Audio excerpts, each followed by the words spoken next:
नमस्कार, बहुत स्वागत है आपका। प्रदेश का प्रश्न देख रहे हैं आप, आपके साथ मैं हूं आसिफ शेख। गरियाबंद के इंदा गांव में पिछले 20 दिनों में 15 से ज्यादा लोगों ने मौत को गले लगाने की कोशिश की, जिनमें 3 अपने इरादे में सफल भी हो गए, जबकि बाकी को बचा लिया गया। गांव के हालात ऐसे बन गए हैं कि रोजाना कोई न कोई आत्महत्या की सोचने लगा है। ग्रामीणों की माने तो स्कूल, अस्पताल जैसी मूलभूत सुविधाओं का गांव में तो अभाव था ही, लेकिन अब पिछले 4 पीढ़ी से खेती कर रहे किसानों को जमीन का पट्टा भी नहीं मिल रहा, जिससे परेशान होकर वो आत्महत्या कर रहे हैं। वहीं पुलिस और प्रशासन के अधिकारी ग्रामीणों की काउंसलिंग कर रहे हैं। स्वास्थ्य विभाग और मनोरोग विशेषज्ञों की मदद ली जा रही है। उनकी माने तो आत्महत्या के पीछे बड़ी वजह नशा हो सकता है। उस गांव में पता नहीं क्या है, क्यों जीने की इच्छाएं मर रही हैं, क्यों लोग मौत को गले लगा रहे हैं।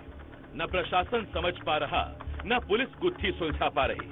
स्वास्थ्य विभाग को भी पक्का कुछ नहीं पता चल रहा। एनडीटीवी के लिए ये कोई खबर भर नहीं है। हम इसे अपनी जिम्मेदारी समझकर आगे बढ़ रहे हैं। जिम्मेदारी गांव को खुदकुशी के अभिशाप से मुक्त करने की है। जिम्मेदारी गांव में पसरी मनहूसियत को खत्म करने की है। जिम्मेदारी गांव में नई सांस भरने की है।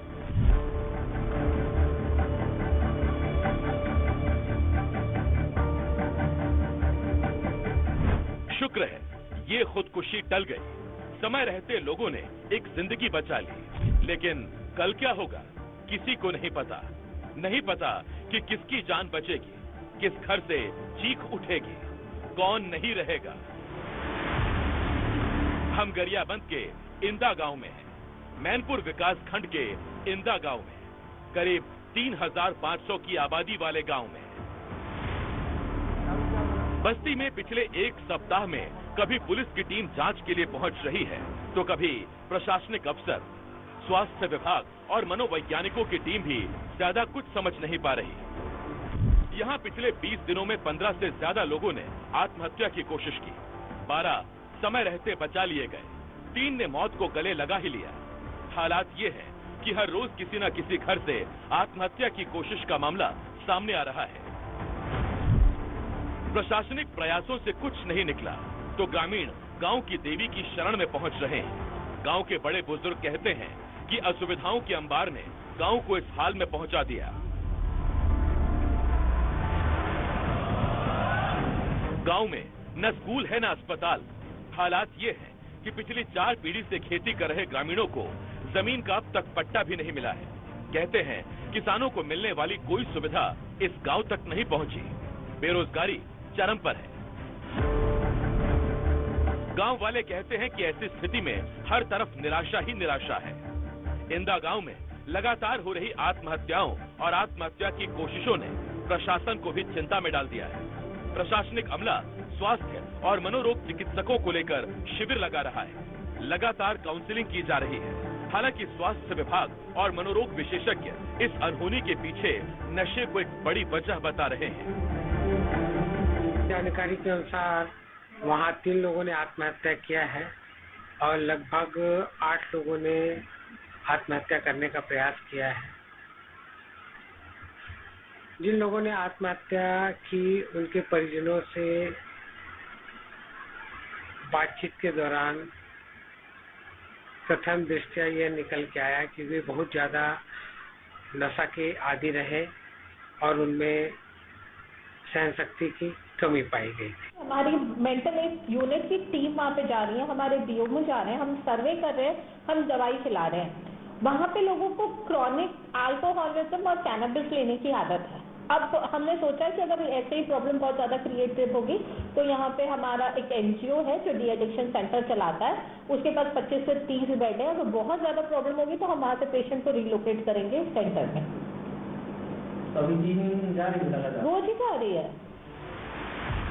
इंदा गांव में मूल जरूरत की चीजों की गैर मौजूदगी चौंकाने वाली है। गांव की उपेक्षा परेशान करने वाली है। गांव की बदहाली तमाम सवालों को खड़े करने वाली है। ऐसे में नशे की ये दलील गले उतरने वाली नहीं है। नशे की लत वाले न जाने कितने गांव और इलाके देखे, लेकिन खुदकुशी का ये विभत्स आलम कहीं और न देखा।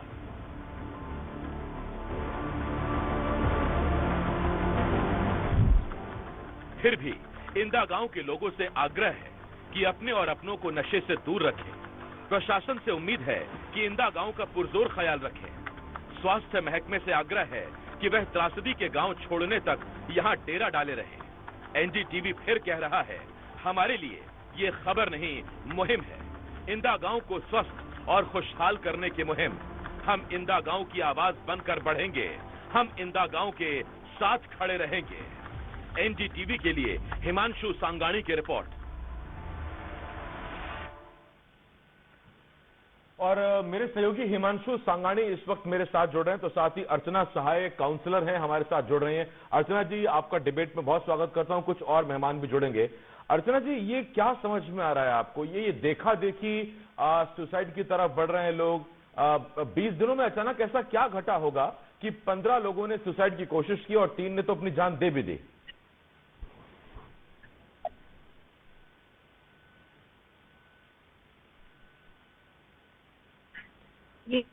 अर्चना जी, आवाज मिल रही है आपको? ठीक। हिमांशु सांगाणी मेरे सहयोगी हमारे साथ गरियाबंद से जुड़े हुए हैं। हिमांशु, गरियाबंद एक बार फिर चर्चा में है। ये सूपे बेड़ा की घटना बहुत सुर्खियों में रही, लोगों तक पहुंची, अलग अलग कहानियां थी। उसके बाद अब जाके गरियाबंद के इंदा गांव का जिक्र पूरे देश में हो रहा है और लोग जानना चाहते हैं कि लोग क्यों अपनी जान देने पर आमादा हैं, क्यों तुले हुए हैं, ऐसा क्या दिक्कत है?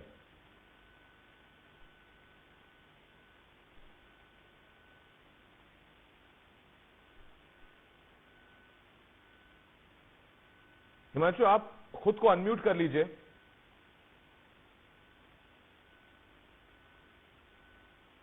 जी देखिए, शुरुआती जांच में अभी जो मामला सामने आया है उसमें जो 3 पॉइंट निकल के आए हैं, जो 3 पॉइंट है जिसके आधार पर अभी जो शुरुआती जांच में निकला है कि वहाँ पे एक एडिक्शन बहुत है, नशे का एडिक्शन कर रहे हैं, अनएम्प्लॉयमेंट है, उसके अलावा डिप्रेशन बहुत है लोगों में। जो युवा है वहाँ के, जॉब नहीं है उनके पास, काम नहीं है, तो शराब आसानी से उपलब्ध हो जा रही है तो शराब पी रहे हैं, नशे में रह रहे हैं, जिसके चलते डिप्रेशन में आते हैं और डिप्रेशन में आने के बाद इस तरह के कदम उठा रहे हैं।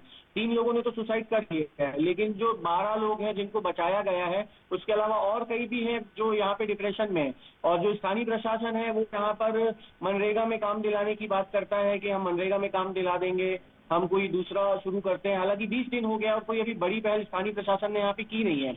और उस हिसाब से प्रशासन को अभी कड़े कदम उठा लेने चाहिए थे, या शायद प्रशासन और वेट कर रहा है कि और ऐसे हालात आगे बढ़ेंगे और लोग अटेम्प्ट करेंगे, उसके बाद प्रशासन कोई बेहतर इनके लिए सुविधा मुहैया कराएगा। ठीक, हिमांशु, मैं लौट रहा हूँ आपके पास। अर्चना सहाय जी हैं, काउंसलर हैं, हमारे साथ जुड़े हुए हैं। अर्चना जी, डिबेट में स्वागत करता हूं मैं आपका। अर्चना जी, मेरा सवाल आपसे ये है कि क्या ये देखा देखी खुदकुशी को बढ़ावा मिल रहा है?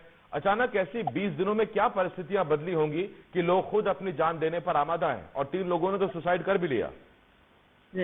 इंदा गांव में जो ये घटनाएं हुई हैं वह काफी दुखद है, परेशान करने वाली हैं, लेकिन मुझे लगता है कि अभी भी हमको उसके मूल कारण पे जाने की जरूरत है। मूल कारण, एक साथ इतने सारे लोग एक ही परेशानी को लेके और फिर वो सुसाइड कर रहे हैं, तो इसका मतलब है कि the trigger is somewhere else, मतलब दिक्कत कहीं और है।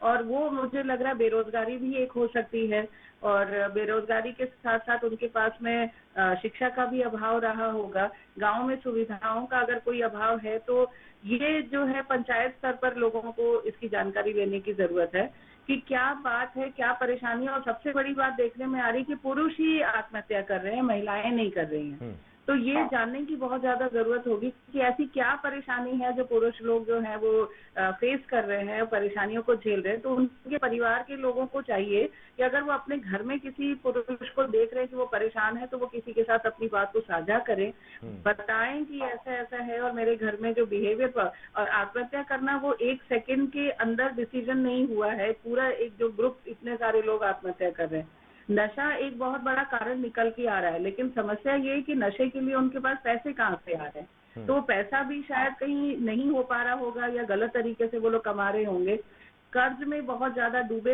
होंगे। तो ये मुझे लगता है कि पूरा एक नीड असेसमेंट करने की जरूरत है। वैसे तो हमारे समाज में अर्चना जी आजकल पति पत्नी दोनों और महिलाएं पुरुष दोनों ही कामकाजी हैं, ज्यादातर लोग कामकाजी हैं, लेकिन ग्रामीण क्षेत्रों में अभी भी अनुपात बहुत कम है। तो जब आप ये बताते हैं कि मेल जो है वो सुसाइड कर रहे हैं, तो सीधा मतलब ये समझे कि आर्थिक संकट ही शायद सबसे बड़ा जिम्मेदार है। राइट, आप बिल्कुल सही कह रहे हैं। आर्थिक संकट तो है ही है, लेकिन आर्थिक संकट के साथ जो भी छोटा मोटा भी वो कमा रहे हैं तो वो नशे में खत्म हो जा रहा है। तो आप ये सोचिए कि वो व्यक्ति ने तो अपनी जान ले ली क्योंकि वो उतने सारे स्ट्रगल्स को देखना नहीं चाह रहा है, पर अब उस परिवार का क्या है ना, कि जहाँ पर कमाने वाला अगर वो व्यक्ति अकेला था और अब उसके परिवार का क्या होगा। तो मुझे लग रहा है कि ये बहुत बड़ा इशू है जिसके ऊपर वाकई में काम करने की जरूरत है।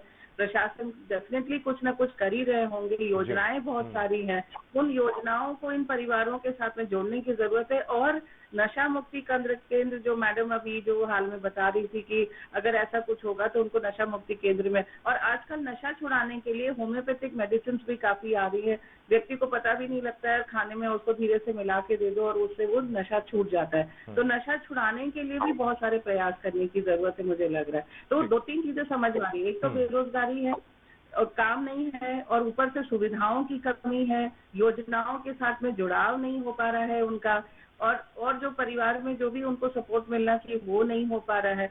तो ये सारा चीज मिल के, और एक व्यक्ति देखता है कि अरे चलो उसके पास इतना ज्यादा प्रॉब्लम था, उसने आत्महत्या करके उसे छुट्टी पाई, तो वही चीज बाकी लोग भी उसको फॉलो कर रहे हैं। वही बहुत बड़ी बात है। हिमांशु, जब अर्चना जी ने कहा कि गांव में सुविधाएं, तो फिर मेरा सवाल यह है आपसे कि गांव में सुविधाओं के नाम पर तो कुछ है नहीं, तो ये तो पहले भी नहीं था, फिर अचानक 20 दिन में ऐसा क्या बदला कि लोगों ने खुदकुशी को एक बड़ा जरिया मान लिया तमाम जिम्मेदारियों से छुट्टी पाने का? जी देखिए, लगातार 20 दिनों में जो कंटिन्यू अटेम्प्ट हुए हैं, जो 3 अटेम्प्ट जिसमें इन्होंने सुसाइड किया है फांसी लगाकर, उसके अलावा जो 12 लोगों ने और अटेम्प्ट किए, तो ये 20 दिनों में ही हुए हैं। इसके पहले इस तरह की कोई घटना नहीं आई, इसलिए ये मामला सामने में नहीं आया। लेकिन जो 20 दिनों में ये जो अटेम्प्ट हुए हैं, 3 ने सुसाइड किया, 12 को बचा लिया गया, उसके बाद ये मामला सुर्खियों में आया। तो मैडम जी बता रही, वहाँ पे बेरोजगारी एक बहुत बड़ी वजह है। गाँव के युवा है जो पढ़े लिखे हैं और भारी संख्या में युवा है, लेकिन उनके पास नौकरी नहीं है, प्लस गांव में कोई ऐसी व्यवस्थाएं नहीं है, सुविधाएं नहीं है कि कुछ उनका समय व्यतीत हो, वो अपना काम कर पाए। तो ज्यादातर अवसाद में चले जा रहे हैं, और अवसाद में जाने के चलते फिर नशा कर रहे हैं, इधर उधर से पैसे की व्यवस्था कर रहे हैं, नशा कर रहे हैं, और नशा करने के बाद फिर इस तरह के अटेम्प्ट सामने आ रहे हैं। जी, मैं लौट रहा हूं इस पर हिमांशु आपके पास। इस वक्त डिबेट में हमें राजेंद्र निराला जी, क्लिनिकल साइकोलॉजिस्ट हैं, हमें ज्वाइन कर रहे हैं। राजेंद्र जी, स्वागत करता हूं मैं आपको, और साथ ही गार्गी यदुपाल जी, सीएमएचओ गरियाबंद, हमें ज्वाइन कर रही हैं। गार्गी जी, आपका भी बहुत बहुत स्वागत करता हूं मैम। पहले सवाल गार्गी जी से। गार्गी जी, क्या वजह सामने आई है अब तक क्या चीजें पता लगी, क्यों लोग सुसाइड कर रहे हैं, और कोई खास एक ही तरीका है या अलग अलग जरिए समझ में आ रहे हैं? नहीं, एक्चुअली क्या है, थोड़ा इनको एडिक्शन का प्रॉब्लम है। जो पेशेंट्स है वहाँ पे, उनके जो 3 फ्रेंड्स है, एक्चुअली 25 का उनका ग्रुप है, तो जो 3 फ्रेंड्स है ना, उन्होंने सुसाइड किया है। तो उन्होंने सुसाइड किया है, तो दे एट द वर्ज ऑफ कि हम भी सुसाइड करेंगे। तो वो सुसाइड के लिए सुसाइड अटेम्प्ट नहीं कर रहे, दे वाज जस्ट सेइंग कि हम सुसाइड करेंगे। इसमें आपने एडिक्शन की बात कही है, ये क्या पूरा ग्रुप जो है वो एडिक्शन के फेर में फंसा हुआ है, और किस तरह का एडिक्शन है इनको?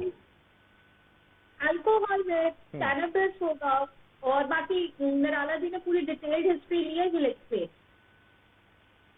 जी, मैं लौट रहा हूं इस पर आपके पास। राजेंद्र निराला जी क्लिनिकल साइकोलॉजिस्ट है। राजेंद्र जी, गांव में लोगों के पास पैसा नहीं है, आर्थिक तौर पर परेशान है, फिर ये अल्कोहल के लिए पैसा कहां से पहुंच रहा है? ये नशा इनको कितना प्रेरित कर रहा है कि वो सुसाइड करें? जी देखिए, इस गांव में क्योंकि आदिवासी बहुल्य क्षेत्र है, और यहाँ पे घरों में लगभग घर में बना के ही सेवन किया जाता है। इसके लिए कहीं बाहर से खरीदने की आवश्यकता नहीं होती ज्यादातर। और ये पाया गया है कि इनका जो नशा का करने का जो समय है बहुत काफी लंबे समय से, और जो लंबे समय से जो लोग नशा करते हैं उसमें ज्यादातर अवसाद की स्थिति बनती है, और जो कि आत्महत्या की ओर ले जाती है। गार्गी मैम, क्या उन तीनों शवों का पोस्टमार्टम हो गया? उसकी पीएम रिपोर्ट आ गई डिटेल्ड? पीएम रिपोर्ट डेमोज बताएंगे, detailed PM report. PM cases का होता ही है। हाँ, तो मैं समझा नहीं, आपने क्या बोला, रिपोर्ट आ गई कि नहीं आई? रिपोर्ट बीएमओ के पास रहती है। अच्छा। मैं आपको सॉफ्ट कॉपीज भेज दूंगी। ठीक, नहीं उसके बारे में आपको कोई जानकारी है कि उनकी मौत की असल वजह क्या निकल कर आई? इस बारे में कोई जानकारी है आपको? सुसाइडल था ना, तीनों केसेस सुसाइडल थे। ठीक, तो ये राजेंद्र जी, एक आपने जो मुझे बात कही कि ज्यादातर घरों में ही बनाते हैं, कंज्यूम करते हैं, तो फिर तो इसका मतलब ये है कि उनको कोई विशेष पैसों की आवश्यकता नहीं है। तो जब ये सालों साल चला आ रहा है, तो ये इसी टाइम फ्रेम में 20 दिन के अंदर अंदर ऐसा क्या हुआ कि 25 लोगों के ग्रुप में से ज्यादातर लोग सुसाइड करने की कोशिश कर रहे हैं? जी देखिए, अभी हम लगातार वहाँ विजिट कर रहे हैं। कल हमारी टीम फिर से वहाँ जाएगी, मानसिक स्वास्थ्य दल की टीम। और अभी चूंकि वहाँ का माहौल काफी गमगीन है, तो उनके परिजनों को ज्यादा कुरेदना हमने उचित नहीं समझा। लेकिन उनके परिजन की जो भी बात हमने समझी है या बातचीत के दौरान जो मामला सामने आया है, तो हमने पाया है कि जब युवा वर्ग जो कि नशे के आदी हैं, उनको जब उनके परिजन समझाने की कोशिश करते हैं कि आप थोड़ा सा काम धाम पे ज्यादा ध्यान दें और नशे से थोड़ा सा दूरी बनाएं, तो आज की युवा थोड़ी सी सहनशीलता के मामले में थोड़ी कमजोर है और वो परिजनों से थोड़ा इस बात से नाराज भी हो जाते हैं। तो मुझे लगता है कहीं ऐसा कोई मामला हो सकता है जो उन्हें काफी परिजनों की बातें बुरी लगी और ऐसा कोई कदम। जी गार्गी जी, ये जो ग्रामीण इलाका है, इतना पिछड़ा इलाका है, यहाँ साइंस से ज्यादा आज भी, मेडिकल साइंस से ज्यादा आज भी देवी देवताओं पर वो विश्वास किया जाता है। अच्छी बात है, देवी देवता करना चाहिए, लेकिन अंधविश्वास गलत है। आपको बुलाने से पहले गांव वाले पहुंच गए देवी की शरण में। ऐसे में कितना चुनौतीपूर्ण है कि आप उनकी मेंटल हेल्थ को समझें और उसे दुरुस्त करें, उसका इलाज करें। नहीं, हमारे आने के बाद वो देवी के पास गए। पहले हमने उनका पूरा साइको एनालिसिस किया है। अब अपनी अपनी श्रद्धा होती है ना, तो हम उस पर कोई इंटरफेरेंस भी नहीं करते हैं। ठीक, मैं गार्गी जी आता हूं आपके पास। अर्चना साहे जी हैं, काउंसलर हैं। अर्चना जी, यही सवाल मैं आपके पास अब लेकर आ रहा हूं कि गांव वाले मेडिकल साइंस से ज्यादा, साइकेट्रिस्ट से ज्यादा, साइकोलॉजिस्ट से ज्यादा वो देवी की शरण में जाना पसंद कर रहे हैं। मैं आपसे पूछना चाहता हूं कि ऐसे में ये कैसे रुकेंगी ये चीजें? उनके मेंटल हेल्थ के बारे में हम क्या कर पाएंगे जब वो उसी अंधविश्वास में घिरे हुए हैं? उनको लगता है कि ये कोई मेंटल इशू नहीं है, ये कोरा एक श्राप है या ये कुछ भूत प्रेत की बाधा है, जब वो उसे मानेंगे तो? नहीं, अब जैसे गार्गी मैम ने बोला कि पहले वो लोग झाड़ फूंक के लिए नहीं गए हैं, पहले वो हॉस्पिटल ही आए हैं। इसका मतलब ये है कि उनके दिमाग में ट्रस्ट है कि नहीं, हॉस्पिटल जाएंगे तो इलाज होगा और जान भी अगर बचानी है किसी की तो वो वहीं से हो पाएगा। लेकिन जब एक समूह में जब सारी चीजें होने लगती हैं और जिस बेल्ट में ये लोग रहते हैं जहाँ पर देवी देवताओं को माना जाता है, तो उनकी श्रद्धा जो है वो उसके ऊपर उनको लेके जाती है। लेकिन झाड़ फूंक एक ऑल्टरनेटिव नहीं है, ये बात वो समझते हैं, जो इस पूरे एपिसोड में समझ में आ रहा है कि क्योंकि वो सबसे पहले हॉस्पिटल ही गए और जिन्होंने भी सुसाइड अटेम्प्ट किया या जिन्होंने सुसाइड कर लिया तो वो हॉस्पिटल गए। लेकिन श्रद्धा जो है वो अगर उनकी अपने देवी देवताओं पे बनी हुई है, उसको उस माइथोलॉजी को तोड़ना उतना आसान नहीं है कि अब भाई आप झाड़ फूंक बिल्कुल मत करो या उस तरफ जाओ मत। लेकिन उसके साथ हमको बहुत सारा कैंपेन करने की जरूरत है कि ठीक है, आपकी जो श्रद्धा है वो अपनी जगह पर है, और लेकिन डॉक्टर का जो इलाज है, आज नशा मुक्ति के लिए डॉक्टर्स के पास बेहतरीन इलाज है, हॉस्पिटल्स में बेहतरीन इलाज है, साइकोलॉजिस्ट है, क्लिनिकल साइकोलॉजिस्ट है, जैसे राजेंद्र सर है, ये लोग जो बात कर रहे हैं। तो इसके ऊपर कैंपेन की तरह इसको एक एडवोकेसी मोड में लेके जाना पड़ेगा। लेकिन हम इस पर बात तब करें ना अर्चना मैम, जब हमें कम से कम ये तो क्लियर हो कि इसके पीछे केवल और केवल सबसे बड़ी वजह जो है वो नशे का सेवन ही है। क्योंकि जो बातें निकलकर सामने आई उसमें ये भी है कि उनके पास कोई रोजगार की सुविधा नहीं, कोई स्कूल की सुविधा नहीं, कोई अस्पताल की सुविधा नहीं। गार्गी मैम, आप तो वहां गए होंगे, नजदीकी अस्पताल कितना दूर है उस गांव से?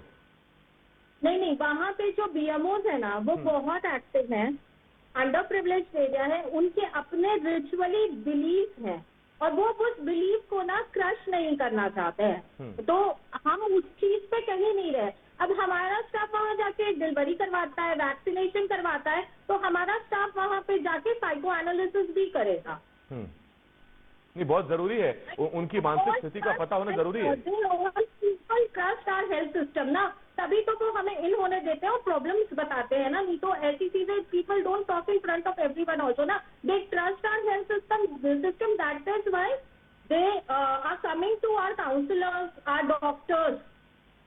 अर्चना मैम, कई बार ऐसा होता है कि बहुत जब कोई खास होता है वो अगर सुसाइड कर ले तो उसका कोई करीबी भी उसी दिशा की तरफ प्रेरित होता है, या फिर उसको देखकर ये महसूस हो सकता है कि शायद जिंदगी की परेशानियों से छुटकारा पाने का एक ही तरीका है और मौत जो है वो सबसे बड़ा आराम है और मौत सबसे बड़ा आसान तरीका है। आपको लगता है कि ये प्रेरणा भी एक दूसरे के प्रति शायद ये भी एक वजह है?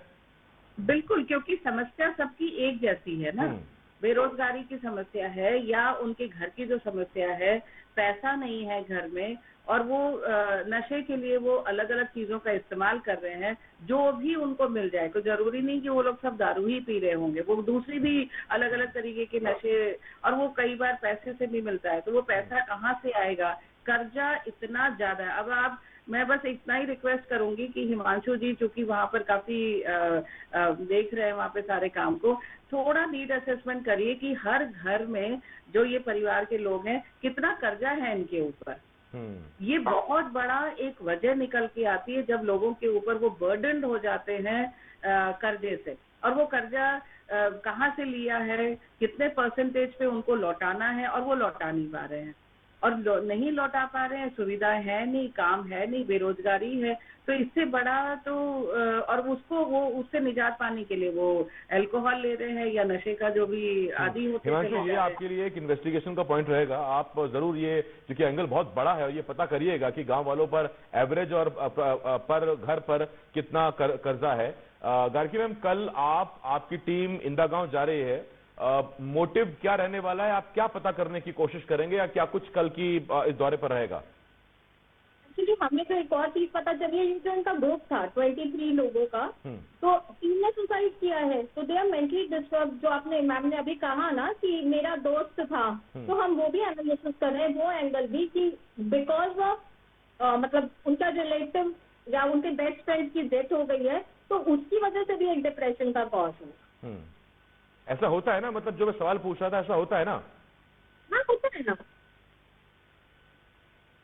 राजेंद्र जी, ऐसे मौकों पर क्या तरीका हो सकता है, या क्या चीजें हो सकती है जिससे हम रोक सकते हैं, किसी की मेंटल हेल्थ स्ट्रांग कर सकते हैं, उसे संबल दे सकते हैं? देखिए, सबसे पहले तो जागरूकता लाने की जरूरत है। हमारी टीम की ये प्राथमिकता है कि हम वहाँ समय समय पर शिविर लगाकर गांव वालों को इस मुहिम से जोड़े और उन्हें नशा और आत्महत्या जैसी समस्याओं से दूर करने की शिक्षित करें। हिमांशु, आपसे एक सवाल, क्योंकि हम कोशिश कर रहे थे कि प्रशासन के अधिकारी भी डिबेट में जुड़ जाएं, लेकिन शायद वो नहीं जुड़ पाए। हिमांशु, प्रशासनिक व्यवस्थाओं के तौर पे देखें, सरकारी योजनाओं के तौर पर देखें, तो कितना अछूता है इंदा गांव? जी देखिए, मैं इसी बात को बोलने वाला था कि शासन प्रशासन के द्वारा बहुत सारी योजनाएं चलाई जाती है, खासकर ग्रामीण अंचल के लिए, और ये तो आदिवासी बहुल क्षेत्र में आता है हमारा जो क्षेत्र है, तो यहाँ पर कई तरह की योजनाएं चलाई जाती है, लेकिन ज्यादातर योजनाएं कागजों पे ही है। जो असली योजना गांव तक पहुंचनी चाहिए प्रशासन की, वो योजनाओं का लाभ उनको नहीं मिल रहा है। अब पिछले 20 दिनों से इतने बड़ी घटना हो गई, 3 लोगों ने सुसाइड कर लिया है, वहां पर अभी तक ना किसी तरह का उनका मानसिक स्वास्थ्य करने के लिए कोई किसी तरह का योग साधना शुरू नहीं की गई है, खेल कूद शुरू करना था, अभी तक मानसिक स्वास्थ्य चेक करना था उनका। नशा मुक्ति केंद्र के लिए मैडम से मेरी बात हुई, तो मैडम ने कहा कि अगर इस तरह की स्थिति बनेगी तो नशा मुक्ति केंद्र भी वहाँ पे खोला जाएगा। लेकिन जहाँ तक योजनाओं की बात करें तो ज्यादातर योजनाएं धरातल पर पहुंचने के पहले ही दम तोड़ देती है ऐसी जगहों पर। ये बड़ी गंभीर समस्या है। रह बैठी है। हाँ, गार्गी मैम कुछ कह रहे हैं आप? हाँ, मैंने कहा पिछले 7 दिन से तेरी पूरी टीम स्पर्श की वहीं से साइको एनालिसिस कर रही है। मेरे पास पिक्चर्स होंगे, मैं आपके साथ शेयर भी कर लूँ। तो उस 7 दिन में कुछ इम्प्रूवमेंट दिख रहा है आपको? रिपोर्ट अब तक पहुंच रही है? हाँ, तभी तो ये जो चीजें ही कम हुई है। Now they are diverted towards मतलब जो उन्हें पूजा करनी है उस पे, एल्स तो वहाँ पे ये सारी बातें ही नहीं हो रही थी। दवाई चलिए, दुआएं और दवा दोनों काम आए, प्रार्थनाएं भी काम आए और आपका जो ट्रीटमेंट है वो भी काम आए, दोनों की जरूरत है हमें। बहुत धन्यवाद करता हूं मैं आपका गार्गी मैम। इसके साथ साथ राजेंद्र जी आपका भी बहुत बहुत शुक्रिया करता हूं। अर्चना मैम बहुत आपका शुक्रिया। हिमांशु धन्यवाद हमारे साथ जुड़ने के लिए। देखिए, इस खबर को इस डिबेट के साथ यहाँ छोड़ेंगे नहीं, हम इस पर बने रहेंगे एक मुहिम के तौर पर, क्योंकि हम चाहते हैं कि एक नई सांस इंदा गांव को मिले, उस गांव को मिले जहां कई परिवार रहते हैं और उस गांव में एक मनहूसियत अजीब सी फैली हुई है। वहां लोग खुद की जान देने पर आमादा हैं, लोग तुले हुए हैं और ऐसे में सबको मिलना पड़ेगा, प्रशासन को भी, स्वास्थ्य टीमों को भी, काउंसलर्स को भी, जो एक्टिविस्ट है उनको भी, तभी जाकर ये चीजें हो पाएंगी। लेकिन हम एक आग्रह करते हैं इंदा गांव के लोगों से कि खुदकुशी किसी भी तरह का कोई सॉल्यूशन, कोई निराकरण किसी भी समस्या का बिल्कुल नहीं है। और जब वहां अब अधिकारी पहुंच रहे हैं, चीजें पहुंच रही है, तो आप खुलकर उनके सामने अपनी चीजें रखिए, क्योंकि जब कोई इस तरह से चला जाता है तो फिर पीछे जो परिवार छूटता है उस पर क्या बीतेगी, इसका जरूर एक बार हिसाब लगाइएगा। एक छोटे से ब्रेक के लिए हमें रुकना होगा, बहुत जल्द लौट रहे हैं।